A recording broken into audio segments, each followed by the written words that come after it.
Hello बेटा, कैसे आप लोग? आप लोग बहुत बढ़िया होंगे बेटा, अच्छे से पढ़ रहे होंगे बेटा और अपनी तबीयत का ख्याल रख रहे होंगे बेटा, है ना। लास्ट चैप्टर हम लोगों ने क्या किया था बेटा? Resource and development. कल हम लोगों ने किस चीज के बारे में बात की थी बेटा? टाइप्स ऑफ सोयल के बारे में बातें की थी बेटा। आज हम एक नया चैप्टर स्टार्ट कर रहे हैं, ट्राई करेंगे कि एक वीडियो के अंदर क्या हो जाए बेटा, खत्म हो जाए। बहुत छोटा चैप्टर है बेटा, ठीक है। चलो, इस चैप्टर को आपने बेटा 9th क्लास के अंदर भी पढ़ा होगा बेटा, natural vegetation and wild life के रूप में, है ना। तो थोड़ा देख लेते हैं बेटा कि forest and wild life resources होते क्या है ना। 9th क्लास के अंदर हम लोगों ने कुछ बातें की थी, क्या? वेजिटेशन। वेजिटेशन क्या होता है बेटा? All the plants, all the trees of any area, वो सारी चीज क्या है बेटा? वेजिटेशन। वेजिटेबल समझ लो बेटा, वेजिटेबल कहां से मिलता है? पेड़ पौधों से मिलता है ना। तो उसी प्रकार से वेजिटेशन का मतलब क्या हो गया? जो भी प्लांट्स ट्रीज वगैरह प्रेजेंट है किसी भी एरिया के अंदर, वो उस एरिया की क्या हो जाती है? वेजिटेशन हो जाती है बेटा, ठीक है। दूसरा वर्ड क्या है बेटा अपने पास में? Wild life. वाइल्ड लाइफ के अंदर क्या होता है बेटा? जंगली जीवन। हम लोग क्या बोलते हैं? जंगली जीवन, मतलब फॉरेस्ट के अंदर जो जीवन रहता है। फॉरेस्ट के अंदर जैसे कि पशु पक्षी, डिफरेंट टाइप ऑफ स्नेक्स, ठीक है। ये सारी चीजें क्या है बेटा? वाइल्ड लाइफ है। ओके। आप लोगों ने 9th क्लास के अंदर एक चीज पढ़ी होगी, क्या पढ़ी होगी बेटा? कि भाई इंडिया के अंदर टोटल 90,000 स्पीसीज है। किसके हैं बेटा? टोटल 90,000 स्पीसीज ऑफ एनिमल्स है बेटा, ठीक है। 2,000 स्पीसीज है बेटा किसके? बर्ड्स के हैं बेटा। किसके हैं बेटा? बर्ड्स के हैं बेटा, ठीक है। उसी प्रकार से आपने पढ़ा होगा बेटा 47,000 जो स्पीसीज है वो किसके हैं बेटा? प्लांट्स के हैं। और उसके अंदर भी कितना? 15,000 जो स्पीसीज है बेटा, वो किसके हैं? फ्लोरिंग प्लांट्स के हैं बेटा। ये कुछ ओवरव्यू था बेटा आप लोगों का 9th क्लास का जो चैप्टर है उस चीज का था, ठीक है। इस क्लास के अंदर हम लोग बातें करने वाले हैं, एक तो फॉरेस्ट और वाइल्ड लाइफ के बारे में, इसकी कंजर्वेशन के बारे में बातें करेंगे बेटा, ठीक है। कि भाई वाइल्ड लाइफ को कंजर्व कैसे किया जा सकता है, फॉरेस्ट को कंजर्व कैसे किया जा सकता है। तो चलिए देखते बेटा क्या है आगे। सबसे पहले फॉरेस्ट, सभी को पता है बेटा, जंगल, ठीक है। फॉरेस्ट का इंपॉर्टेंस क्या है ना। इंपॉर्टेंस ऑफ फॉरेस्ट, ये भी 9th क्लास के अंदर पढ़ा था बेटा, लेकिन क्वेश्चन आ सकता है बेटा यहां से कि what are the importance of forest. तो सिंपल सी बात है बेटा, ठीक है। हम लोग जैसे कि अमेजन के जंगल को क्या कहते हैं? लंग्स ऑफ अर्थ बोलते हैं ना। तो उसी प्रकार से इसका मतलब क्या हो गया? फॉरेस्ट, सारे के सारे फॉरेस्ट क्या है बेटा? फेफड़े हैं किसके? धरती के बेटा, है ना। दूसरी चीज क्या है? फॉरेस्ट आप लोगों को क्या प्रोवाइड करती है? ऑक्सीजन प्रोवाइड करती है बेटा। फॉरेस्ट आप लोगों को क्या प्रोवाइड करते हैं? फूड प्रोवाइड करते हैं बेटा। फॉरेस्ट आप लोगों को क्या प्रोवाइड करते हैं? टिम्बर, वुड, ये प्रोवाइड करते हैं बेटा, है ना। उसके बाद में फॉरेस्ट क्या प्रोवाइड करते हैं बेटा? शेल्टर प्लेस, शेल्टर मतलब रहने के लिए जगह, किसको? एनिमल्स को, बर्ड्स को, है ना। और कुछ ट्राइब्स हैं जो जंगलों के अंदर रहते हैं, जो जनजातियां हैं जिनको बोलते हैं हम लोग, है ना। तो इंपॉर्टेंस ऑफ फॉरेस्ट तो बहुत सारे हैं बेटा। ये बाढ़ को रोकने में भी हेल्प करता है, फॉरेस्ट सोइल इरोजन को खत्म करने में हेल्प करता है बेटा। तो ये सारी चीजें हैं इंपॉर्टेंस ऑफ फॉरेस्ट के अंदर बेटा। और दूसरा बात क्या? फॉरेस्ट रिन्यूएबल है, नॉन रिन्यूएबल है? Forest is a renewable source of, मतलब एनर्जी नहीं बोलेंगे, forest is a renewable source, only यहीं तक रहना है आपको, ठीक है। जैसे कि सोइल क्या था, लास्ट चैप्टर में सोइल की बात की थी। सोइल क्या था? सोइल भी एक प्रकार का क्या है? रिन्यूएबल सोर्स है, ठीक है। तो फॉरेस्ट भी क्या है बेटा? रिन्यूएबल सोर्स है बेटा। चलो, अब देखो बेटा, एक वर्ड आता है बेटा बायोडाइवर्सिटी, ठीक है। बायोडाइवर्सिटी, देखो डाइवर्सिटी का मतलब डिफरेंट है बेटा, ठीक है, डिफरेंट। और वैरायटी भी बोल सकते हैं। और बायो का मतलब क्या है बेटा? लाइफ।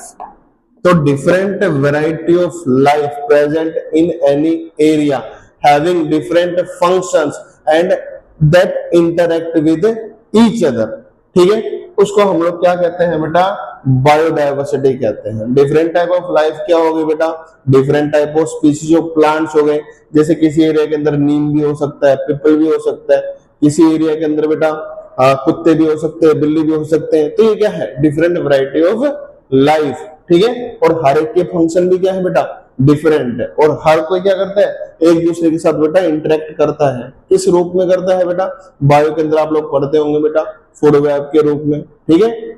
चलो अब देखो आगे क्या है, बायोडायवर्सिटी के बारे में आप लोगों को पता लग गया बेटा। आगे देखो और क्या है बेटा इस चैप्टर के अंदर। इस चैप्टर के अंदर जो मेन टॉपिक है आप लोगों का वो है conservation of forest and wild life resources बेटा, है ना। चलो अब थोड़ा सा एक चीज देखते हैं बेटा इसके अंदर क्या है। देखो इस चैप्टर के अंदर हम लोग जो वाइल्ड लाइफ कंजर्वेशन एक्ट के बारे में बात करेंगे, वाइल्ड लाइफ प्रोटेक्शन एक्ट के बारे में बात करेंगे, वही हम लोगों ने कब बात की थी बेटा, 9th क्लास के अंदर भी बात की थी वाइल्ड लाइफ प्रोटेक्शन एक्ट के बारे में, ठीक है। 9th क्लास में बात की थी बेटा। इसी चैप्टर के अंदर नेचुरल वेजिटेशन एंड, कौन सा वाला भाग था, natural vegetation and wild life, उसी चैप्टर के अंदर इस चीज का जिक्र हुआ था बेटा, है ना। अब थोड़ा सा कंजर्वेशन की बात कर लेते हैं कि कंजर्व कैसे करेंगे बेटा, ठीक है। अब देखो एक एक्ट आया 1972 के अंदर, मोस्ट इंपोर्टेंट है बेटा, वाइल्ड लाइफ प्रोटेक्शन एक्ट। अगर कभी ये पूछ लेना बेटा, क्वेश्चन आएगा यहाँ पे कि how government conserve the forest and wild life resources, what are the steps taken by the government to protect wild life and forest resources, क्या है। 1972 के अंदर वाइल्ड लाइफ प्रोटेक्शन एक्ट आया था बेटा, ठीक है। दूसरा क्या, 1973 के अंदर प्रोजेक्ट टाइगर आया, जिसके अंदर क्या हुआ बेटा, प्रोजेक्ट टाइगर के अंदर क्या हुआ कि भाई कुछ 1827 के राउंड क्या थे बेटा, टाइगर बचे हुए थे। लेकिन बाद में क्या हुआ, जब ये एक्ट आया तो हर एक्ट के अंदर क्या चीज होती है कि भाई जो हंटिंग है, जो पोचिंग है, ठीक है, ये सारी चीजें क्या हो जाती है, बैन हो जाती है बिल्कुल है। तो अब यहां से 1827 से 55,000 जो पॉपुलेशन है किसकी, टाइगर की, पहुंच गई। सिर्फ किस वजह से, जो प्रोजेक्ट टाइगर आया था इसके अंदर क्या था कि भाई टाइगर की हंटिंग, टाइगर की जो पोचिंग है, ठीक है, वो क्या हो गई थी, बैन हो गई थी। एनिमल ट्रैफिकिंग बिल्कुल बैन हो गई थी, ठीक है। तो ये सारी चीजें हैं इसके अंदर। एक और एक्ट आया बेटा, ठीक है, एक और प्रोजेक्ट आया, कौन सा, 1992 के अंदर बेटा, प्रोजेक्ट एलिफेंट, प्रोजेक्ट एलिफेंट आया बेटा, ठीक है। एक और एक्ट आया जिससे कंजर्वेशन के अंदर हेल्प मिली बेटा, environmental protection act, environmental protection act, ठीक है। इसको हम बोल सकते हैं EPA 1986 के अंदर आया बेटा, ठीक है। फिर एक और एक्ट आया बेटा 2002 के अंदर, कौन सा था बेटा, वो बायोडायवर्सिटी एक्ट था बेटा। क्या था, बायोडायवर्सिटी एक्ट था। ये सारे गवर्नमेंट के द्वारा दिए गए कुछ क्या थे बेटा, एक्ट थे, कुछ प्रोजेक्ट थे, जिसके अंदर कंजर्वेशन की बात की गई, किसकी, वाइल्ड लाइफ की और फॉरेस्ट की, ठीक है। अब कुछ और देखते हैं इसके अंदर क्या क्या चीजें थी, ठीक है। ये एक्ट आप लोगों को देखने याद करने हैं बेटा। 1972 लगभग हर बार पूछा जाता है, प्रोजेक्ट टाइगर लगभग हर बार पूछा जाता है बेटा, ठीक है। इन्वायरमेंटल प्रोटेक्शन एक्ट 1986 कभी कभी पूछ लिया जाता है बेटा, ठीक है। ये वाला पार्ट 2002 बायोडायवर्सिटी एक्ट मैंने अपनी तरफ से बता दिया बेटा इसके अंदर, ठीक है। चलो नेक्स्ट देखो बेटा इसके अंदर और क्या क्या चीजें हैं। अब जो ये वाइल्ड लाइफ प्रोटेक्शन एक्ट था, यहां से हमारे पास में किसकी फॉर्मेशन होना स्टार्ट हुई अच्छे तरीके से, national park, wild life sanctuaries पहले भी थी, है ना। तो अब फिर से हम लोगों ने सबसे पहले देखो, गवर्नमेंट सबसे पहले क्या भाई नेशनल पार्क्स बनाती है, ठीक है। क्या बनाती है, नेशनल पार्क्स, दूसरा क्या बनाती है बेटा, वाइल्ड लाइफ सेंचुरी, है ना। और क्या बनाती है बेटा अपने पास में, बायोस्फीयर रिजर्व है,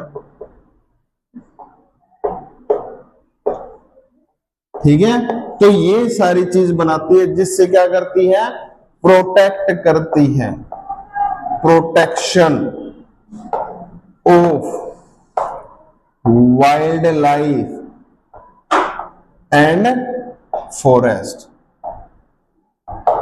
ठीक है। मतलब क्या हो गया, हमारे पास में सबसे पहले तो कुछ गवर्नमेंट ने एक्ट दिए, ठीक है। उसके बाद में क्या हुआ, ये कुछ हमारे पास में क्या है बेटा, पार्क्स बने, नेशनल पार्क्स बने, वाइल्ड लाइफ सेंचुरी बनी, बायोस्फीयर रिजर्व्स बने बेटा, ठीक है।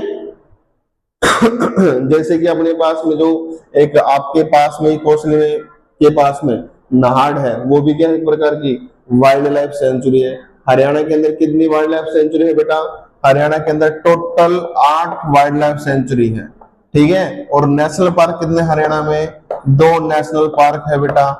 पूरे इंडिया के अंदर नेशनल पार्क कितने हैं बेटा, 106 हैं अभी फिलहाल के टाइम के अंदर, ठीक है। वाइल्ड लाइफ सेंचुरी कितने हैं बेटा, 573 वाइल्ड लाइफ सेंचुरी है बेटा, ठीक है।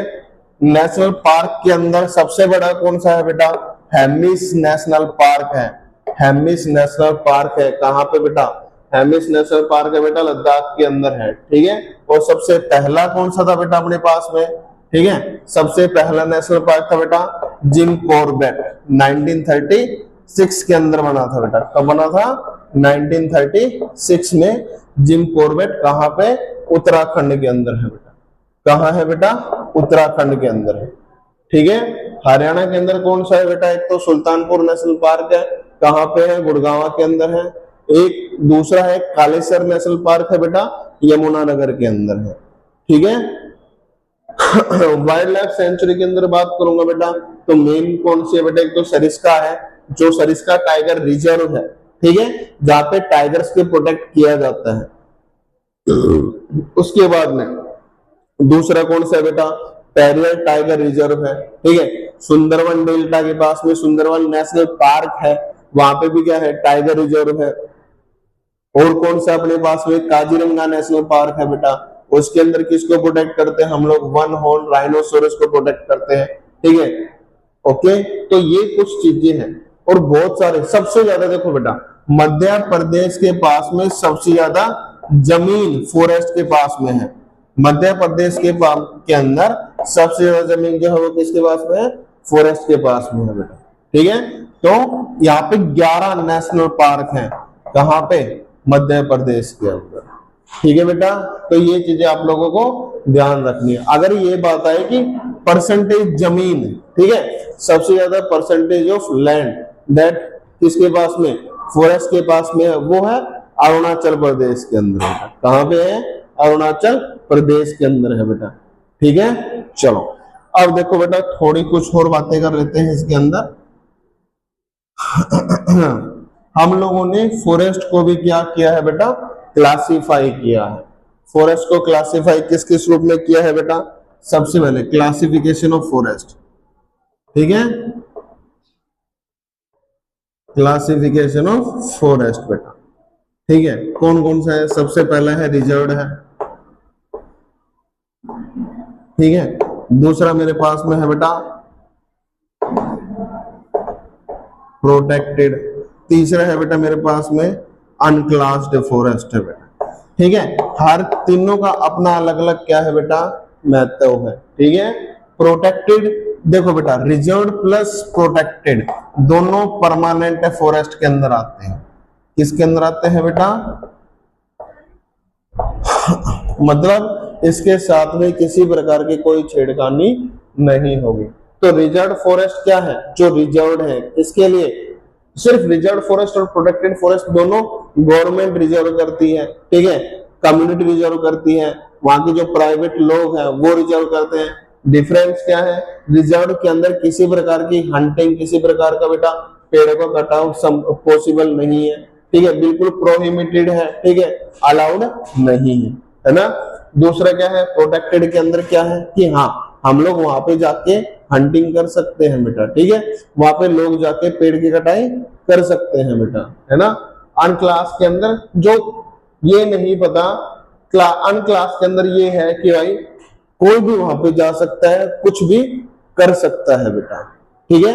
और देखो प्रोटेक्टेड फॉरेस्ट, जैसे कि हरियाणा के अंदर क्या है, सबसे कम नंबर ऑफ फॉरेस्ट है ना, हरियाणा के अंदर टोटल 4% क्या है फॉरेस्ट के पास में है, ठीक है। लेकिन तुम लोगों को यह भी पता होगा कि बेटा 1952 की जो नेशनल फॉरेस्ट पॉलिसी थी बेटा, एनएफपी, नेशनल फॉरेस्ट पॉलिसी थी 1952 के अंदर, उसके अंतर्गत क्या चीज थी, उसके तहत हर राज्य के पास में 33% क्या होने चाहिए बेटा, फॉरेस्ट होने चाहिए, ये इंपॉर्टेंट है ना।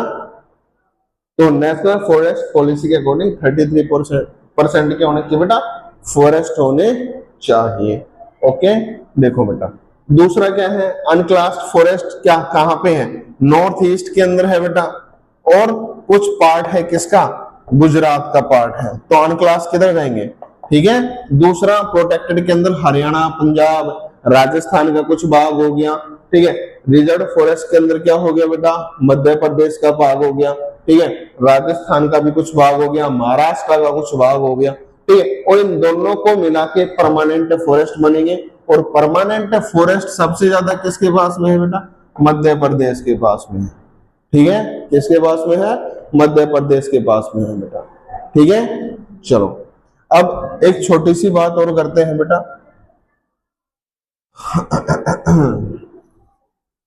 अब बात आती है कि जो कम्युनिटी है, ठीक है, कि हाउ कम्युनिटी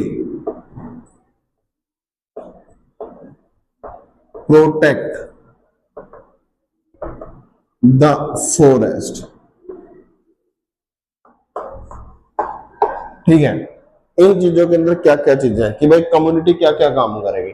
देखो हमारे पास में जैसे राजस्थान है, राजस्थान के अंदर क्या है, एक सरिस्का, तुम लोगों को पता होगा सरिस्का वाइल्ड लाइफ सेंचुरी है बेटा, वहां पे क्या है, कम्युनिटी प्रोटेक्ट करती है उस एरिया को बेटा, ठीक है। उसी प्रकार से अलवर राजस्थान है, सोनचुरी नाम से 1200 एकड़ जमीन जो है, वहां पे वहां की जो कम्युनिटी है उन्होंने क्या कर रखी है बेटा, प्रोटेक्ट कर रखी है, ठीक है। उसके बाद में क्या है बेटा अपने पास में, एक तो क्या हो गया बेटा मेरे पास में, सबसे पहला सरिस्का राजस्थान के अंदर है, ठीक है, सोनचुरी, ठीक है, अलवर के अंदर, अलवर डिस्ट्रिक्ट में है बेटा, इसके अंदर क्या है 1200 एकड़, ठीक है, जो लैंड है बेटा वो प्रोटेक्टेड है, किसके द्वारा, वहां की कम्युनिटी के द्वारा है बेटा, है ना।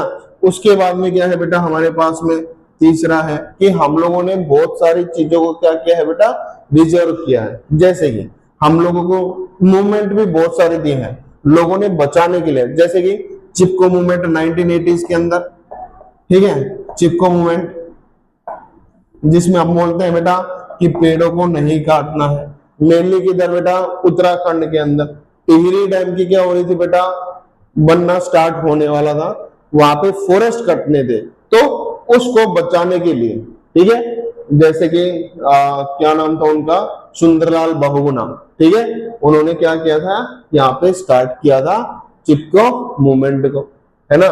फिर उसके बाद में क्या है,